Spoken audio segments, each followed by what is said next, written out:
Singapore's push to secure exclusive concert deals for major global artists, such as Taylor Swift and now Lady Gaga, may seem like a smart business move. After all, attracting high-profile events reinforces the city-state's status as a premier entertainment hub. But in the long run, this strategy comes at a cost Singapore cannot afford. Beyond the immediate tourism boost, such exclusivity risks something far more significant: regional goodwill. In an era where democratic influence is rising across Southeast Asia, alienating ordinary citizens in our neighbouring countries could have lasting diplomatic and security consequences. Southeast Asia is evolving politically. Many of our neighbours, including Indonesia, the Philippines, and Thailand, are becoming more democratic, with public sentiment playing a greater role in shaping national policies, particularly in areas like defence and foreign relations. Singapore's relations with its neighbours have historically been shaped by pragmatism and diplomacy. However, if Singapore is perceived as hoarding global entertainment while preventing neighbouring countries from enjoying the same access, it risks stirring up resentment among ordinary citizens. And let's be clear, most people in the region cannot simply hop on a flight to Singapore to catch these concerts. Even for those willing to travel, the costs are prohibitive, not just for flights, but also for accommodation. Singapore is one of the most expensive cities in Asia, with high hotel rates adding to the financial burden on visitors. Concert seats are limited, and travel costs make attending these events unrealistic for many fans from Indonesia, the Philippines, China, South Korea, or Japan. The optics of a wealthier Singapore shutting out less affluent neighbours will not go unnoticed, particularly at a time when economic disparity is a sensitive issue. Singapore may see this as just another business move, but to ordinary citizens in Jakarta, Manila, or Bangkok, it looks like a rich country that keeps entertainment to itself while pricing everyone else out. This is where the danger lies. Exclusive concert deals hand a free talking point to politicians in the region who are eager to exploit dissatisfaction with Singapore.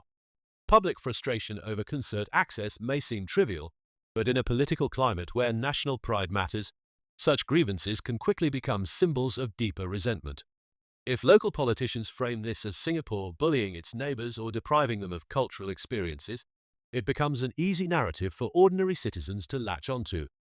And in an era of social media, grievances spread fast. When a former Thai Prime Minister claimed Singapore paid Taylor Swift millions to keep her shows exclusive, the reaction was swift, even if the actual numbers were unclear. The damage was already done. The economic justification for these exclusivity deals remains questionable. The Singapore Tourism Board has claimed that Taylor Swift's exclusive concert brought significant tourism benefits, but where are the concrete numbers? Moreover, it is important to examine the role of public funds in securing these deals. In the case of Taylor Swift's concert, the STB explicitly provided a grant, but never disclosed the amount or the conditions attached. For Lady Gaga's concert, Minister for Culture, Community and Youth Edwin Tong insists that no government grant was used. But if exclusivity was granted, then surely some form of financial incentive was offered. Would Singapore have still benefited economically without exclusivity? Almost certainly. But instead, the government has chosen to alienate its neighbours while spending taxpayer money in ways that remain unclear. Furthermore, paying for exclusivity only drives up costs, just like bidding wars for World Cup rights. Promoters know Singapore will pay, so they'll keep raising the price. In the end, it's concertgoers who suffer, facing ever higher ticket prices. Would the economic impact have been any different if Singapore had hosted the show without blocking neighbouring countries? This brings us to the role of Kallang Alive Sport Management, the entity responsible for securing the event. KASM is not an independent commercial company. It is wholly owned by Sports Singapore and, by extension, the Ministry of Culture, Community and Youth. This means that any financial losses incurred by KASM would ultimately be covered by MCCY, which is funded by taxpayer money. So while it may not be a direct grant, any financial incentive offered by KASM is still a public expenditure. The government may frame it differently, but the outcome remains the same. Public funds are being used to secure exclusivity. Would Singapore have still benefited economically without exclusivity? Almost certainly. But instead, the government has chosen to alienate its neighbours while spending taxpayer money in ways that remain unclear. If Singapore truly wants to be a regional entertainment hub, it should be fostering regional cooperation in arts and culture, not shutting others out.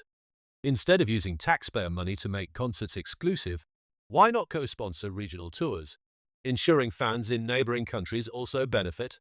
Instead of claiming Singapore is the only entertainment hub, why not position itself as the cultural connector of Southeast Asia, bringing global talent to the entire region?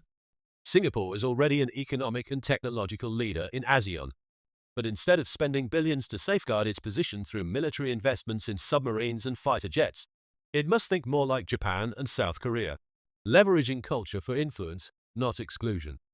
Ultimately, Singapore needs to consider whether these exclusivity deals are worth it in the long run. The city-state can still be a regional entertainment hub, without depriving its neighbors of access to major artists. In the grand scheme of things, these exclusivity deals do not serve Singapore's diplomatic, economic, or strategic interests. They only generate short-term headlines while creating long-term friction, with countries that we rely on for trade, security, and cooperation. Singapore has built its success on regional goodwill and stability. It should not be risking that for the sake of a few concerts.